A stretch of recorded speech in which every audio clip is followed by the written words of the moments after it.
empoderada, perfeccionando y fortaleciendo mujeres para el servicio en el reino de Dios. Andrea Swartz, traducido por William García Wiax@hotmail.com. Capítulo 1. Restaurando la mujer a la plena ciudadanía del reino de Dios. Hay una perspectiva dentro de los círculos cristianos que afirma la idea de que los hombres nunca deben aprender de las mujeres ni considerar seriamente lo que ellas dicen. Hay una regla que no se menciona, que cuando se refiere a la teología, las mujeres deben ser dejadas en la silla de atrás y dejar que los hombres hagan el trabajo pesado. Tal idea implica que las mujeres solamente deben preocuparse por la preparación de las comidas, por mantener el hogar y tener cuidado de los hijos.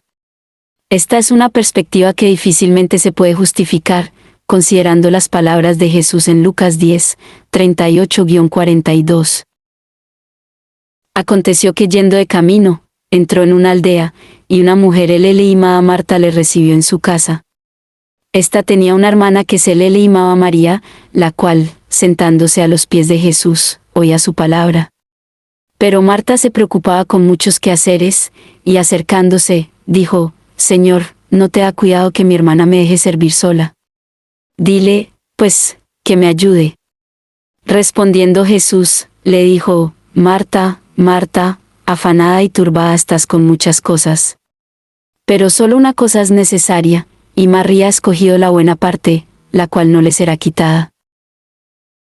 Es muy triste que a muchas mujeres se les niega la mejor parte cuando se refiere a conferencias o otros eventos de instrucción porque ellas están muy ocupadas sirviendo la comida o teniendo cuidado de los pequeños. ¿Por qué no hacemos una prioridad que las esposas, las madres y las hijas reciban la misma oportunidad de crecer en su fe así como los varones?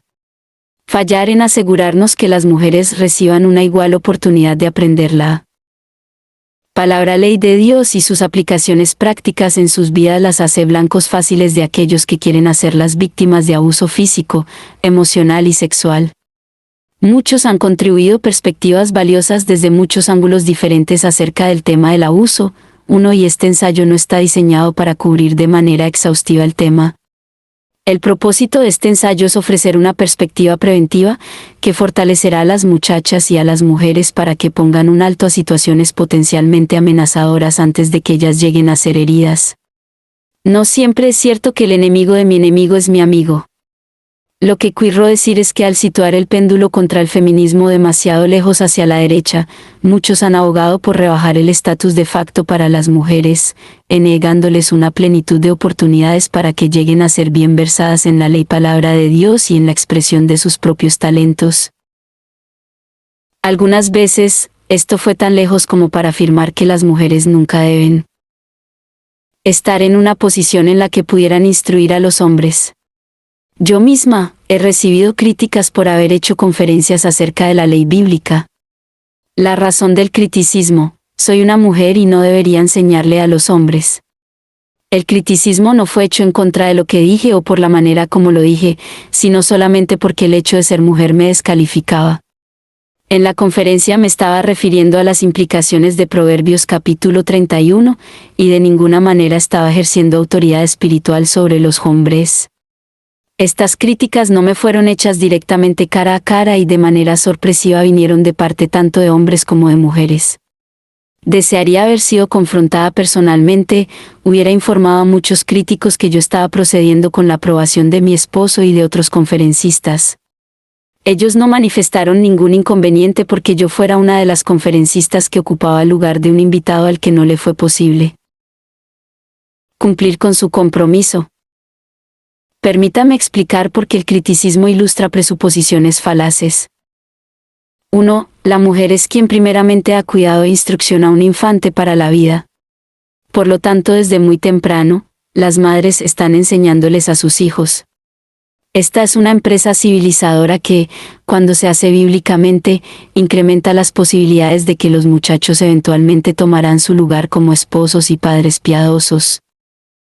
2. Por cuanto la Escritura ordena que las mujeres más ancianas les enseñen a las más jóvenes lo que es bueno, y les enseñen a amar a sus maridos e hijos, a tener dominio de sí mismas, a ser puras, a que trabajen en la casa, sean amables y sometidas a sus propios maridos, Tito 2, esto incluye que sus instrucciones también beneficien a los hombres. 3. Por cuanto es la norma en la Biblia que los hombres sean los líderes y provean para sus familias, hay muy buenos ejemplos de mujeres que ocupaban su posición ante la ausencia de los hombres, cuando los hombres morían, o eran negligentes o malvados en sus deberes, o cuando surgían oportunidades especiales. 3. En muchas de las reuniones de mentor y guía que disfruto con mujeres, los esposos y padres a menudo me han dado las gracias por la perspectiva que yo he traído y la ganancia que ellos como hombres han obtenido de lo que yo he enseñado. A menudo motivo a las mujeres para que compartan los frutos de nuestras sesiones con sus esposos o padres para que mantengan la estructura, prioridad e integridad de la familia.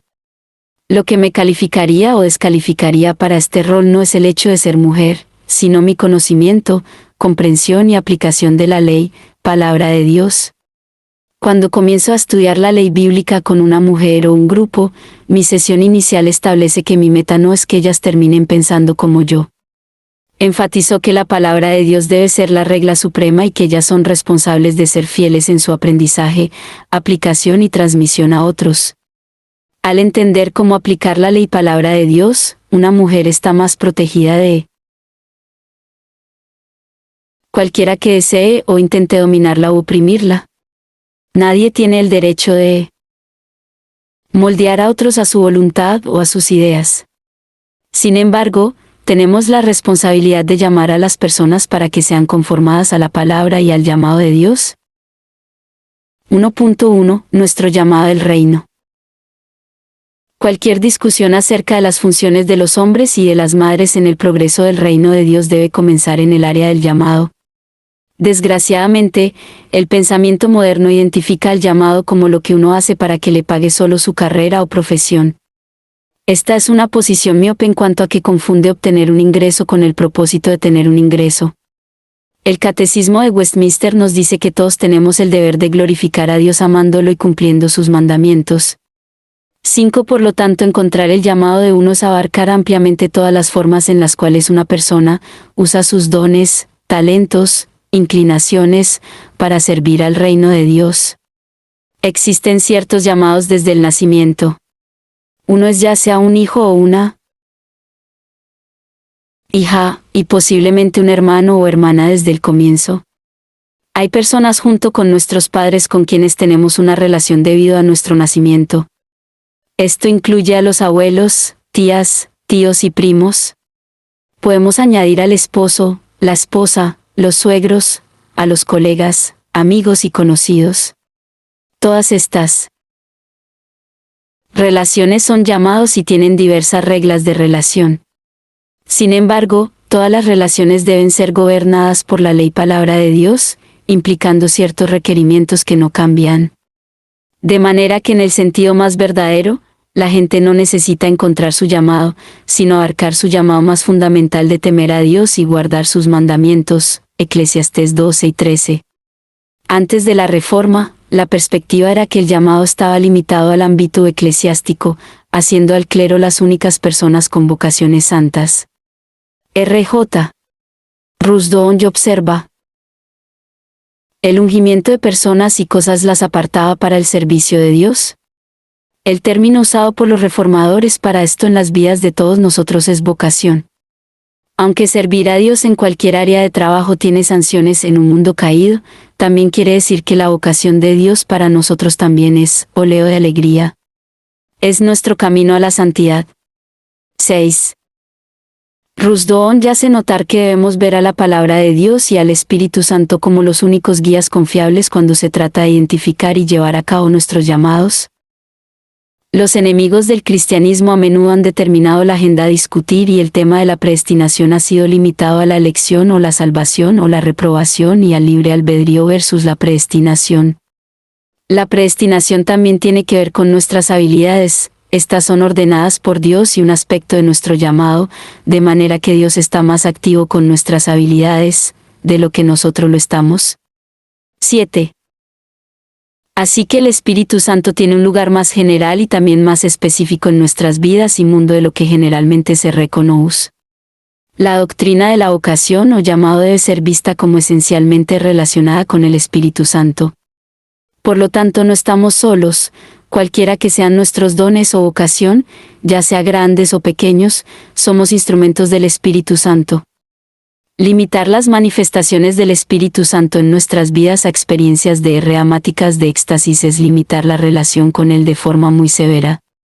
Él está presente en nuestras actividades diarias y tenemos el deber de reconocer su presencia y poder. 8. Muy a menudo, los padres cristianos, en un intento humano de corregir los errores de la cultura rebelde, limitan al Espíritu Santo al determinar por sus hijos, específicamente por sus hijas, cuáles llamados son los apropiados para ellos. En muchos casos, estas limitaciones tienen que ver más con preferencias personales de los padres en vez de enseñarle a sus hijos cómo escuchar el llamado particular de Dios para sus vidas. 1.2 Ayudando a los hijos a descubrir su llamado específico. Solía decirle a mis hijos que la edad adulta quería decir que ellos serían responsables en lo referente a la obediencia y a la desobediencia. Mientras eran jóvenes, nuestro trabajo como padres consistía en actuar como mayordomos de ellos, pero eso era temporal. Ya que mis hijos estaban familiarizados con el concepto de dejar mensajes en el contestador del teléfono, anterior al buzón de mensajes, les decía que Dios no iba a dejarles mensajes en mi contestador, ellos debían aprender a recuperar sus propios mensajes. Esto derivó en una tarea escrita que no solo sé con mis 3 hijos, sino que también con otros a los que he dado tutoría privada o en grupos de apoyo. Este es el ensayo asignado. Usualmente a los estudiantes se les requiere escribir ensayos acerca de lo que ellos quieren ser cuando crezcan. Estudiantes más jóvenes a menudo tienen muy buenas ideas de las carreras sin un entendimiento real de lo que su elección implica. Los estudiantes de más edad pueden tener alguna idea, pero generalmente no se les ha enseñado ampliamente sobre las particularidades, tales como los prerequisitos o los requerimientos mínimos. Para ayudarle en su labor, siga los pasos 1, 2 y 3 y entonces escriba un ensayo coherente titulado A lo que Dios me ha llamado. 1. Determine su llamado particular, opuesto al general, bajo Dios. Pueda que ya tenga una idea de lo que Dios lo ha llamado a hacer. Puede comenzar esta tarea con oración. Si aparentemente no viene nada a la mente, haga una lista de intereses y talentos que Dios le haya dado para ayudarle a identificar su llamado en particular. 2. Investigue su llamado o profesión buscando artículos, libros o periódicos que describen el tema. 3. Entreviste, informalmente, a alguien que esté activamente laborando en ese llamado. Preguntas para esa persona deben incluir los prerequisitos necesarios, riesgos, costos, beneficios personales, inconvenientes potenciales, dificultades para avanzar y cualquier recomendaciones para leer, aprender o prepararse en general. Después de completar la tarea, muchos estudiantes determinaron la necesidad de revisar su sentido del llamado particular. Esto no quiere decir que la tarea fue un fracaso. Esta experiencia les dio la oportunidad de saber cómo escuchar la voz de Dios. Esta tarea motiva un acercamiento voluntario al servicio del reino y hace posible inculcar un sentido de responsabilidad en los jóvenes. Siempre tuve el cuidado de tomar sus respuestas como algo valioso, sin menospreciar las elecciones que ellos hacían. Mi trabajo no era vivir sus vidas por ellos. Estaba entusiasmada de que ellos mismos exploraran, sin nociones preconcebidas, lo que Dios podría tener reservado para ellos. 1.3 Preparación para el llamado de Dios. Porque las bendiciones son en términos del gobierno y cuidado providencial de Dios, podemos mediante la vida fiel en términos de la gracia y de la ley palabra de Dios, bendecir a Dios sirviéndolo y siendo sus ministros en nuestras vocaciones respectivas. El Salmo 103 nos llama a bendecir a Dios con todo nuestro ser, gratitud y gozo. El himno ofertorio, Te damos lo que es tuyo, resume la esencia del hombre bendiciendo a Dios mediante su espíritu y actos agradecidos. 9. Por cuanto la Iglesia ha abandonado la idea de que nuestra fe es una fe para toda la vida, hemos tenido generaciones de cristianos adaptándose a la agenda del mundo cuando se trata de usar los dones y habilidades que Dios nos ha dado. En nuestro día, son raras las instituciones de educación superior que prepara estudiantes para que sean ellos mismos cristianos conscientes en todas las áreas de la vida y del pensamiento.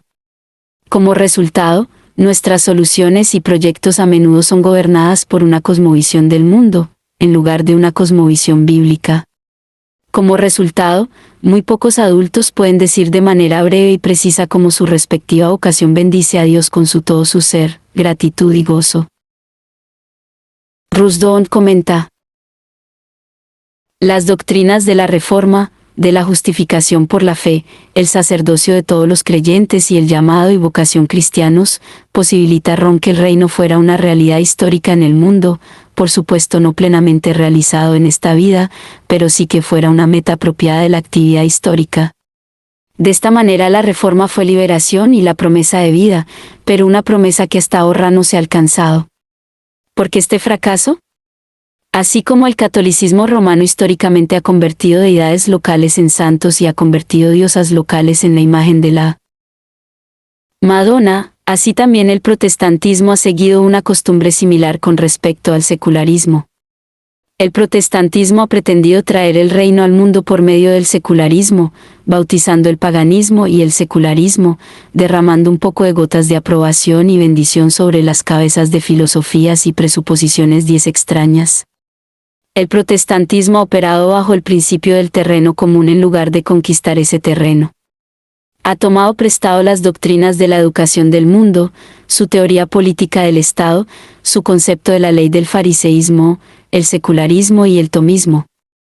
A principios de la década de 1930, algunos economistas del New Deal aseguraron que el camino hacia la prosperidad y la riqueza era a través del gasto y de la deuda ilimitada. Razonamientos similares parecen prevalecer en muchos círculos cristianos, que entre más permitamos que el mundo prevalezca en la Iglesia, más fuerte será la Iglesia. Que entre más dejemos de lado nuestras presuposiciones cristianas, más ostensiblemente fuerte es nuestra fuerza y atractivo cristiano. Aparentemente el Evangelio no es tan suficientemente grande o amplio como para enfrentar al mundo con toda su fuerza, sino que debe tomar prestada la armadura de Saúl. 1.4. Desalojando estereotipos.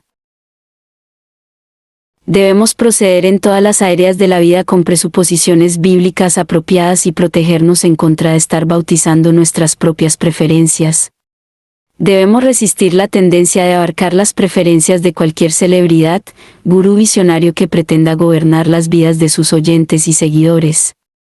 Esto significa desterrar honestamente todo estereotipo que podamos haber adoptado en respuesta a los estereotipos seculares que hayamos tratado de evitar. Un estereotipo prominente que debe ser desalojado implica la manera como algunas veces la educación de las mujeres es vista en las familias cristianas que llevan a cabo la educación de sus hijos en el hogar. En lugar de ofrecerles a las niñas la oportunidad de descubrir sus dones, talentos, intereses e inclinaciones que Dios ha puesto en ellas, a menudo se les dice que ciertas áreas de la vida están por fuera de sus límites y se deben concentrar solamente en habilidades de tipo doméstico, en un esfuerzo por evitar que actúen como instrumentos del feminismo, las confinaron a un futuro que las limita a una pequeñísima porción de lo que Proverbios 31 describe como una mujer del reino. 12. En un intento de oscilar el péndulo de vuelta hacia los estándares bíblicos para el matrimonio y la familia, se ha hecho una corrección exagerada obstaculizando la verdadera expresión del plan de Dios para la familia impulsadora del reino. 13. Además, mientras es verdad que la expresión más alta de feminidad es el llamado de madre y esposa, asegurar que las mujeres no deben perseguir la excelencia y las habilidades en áreas adicionales de la vida, va más allá de lo que las Escrituras mandan. Las mujeres no son una clase inferior, sino que gozan de plena ciudadanía en el reino de Dios. San Pablo lo deja bien en claro. Ya no hay judío ni griego, no hay esclavo ni libre, no hay varón ni mujer, porque todos vosotros sois uno en Cristo Jesús. Gálatas 3:28. Esta unidad en Cristo incluye a las mujeres buscando con diligencia aquellas cosas que Dios ha puesto en sus corazones, con la colaboración y bendición de los hombres en autoridad sobre ellas, padre o esposo. determinar que la mujer no puede aportar perspectivas en los estudios bíblicos, o que se les debe negar la oportunidad de estudiar temas en los que demuestren competencia y habilidad, paraliza al 50% de la población. ¿Con qué fin? ¿Realmente queremos asegurar una actitud subversiva en lugar de una de sumisión? Rebajar a otros no nos convierte en más fuertes. Si realmente deseamos hacer surgir una generación que pueda hacer avanzar el reino de Dios y tratar con los asuntos serios que encaramos en nuestro tiempo, no debemos eliminar la fuerza vibrante y potente que las mujeres piadosas pueden tener. Asegurar su acceso a todas las oportunidades para aprender la ley bíblica debe ser una alta prioridad. Esto no solamente las protegerá de todos los que busquen tomar ventaja de ellas, sino que también las hará más competentes para cumplir la gran comisión.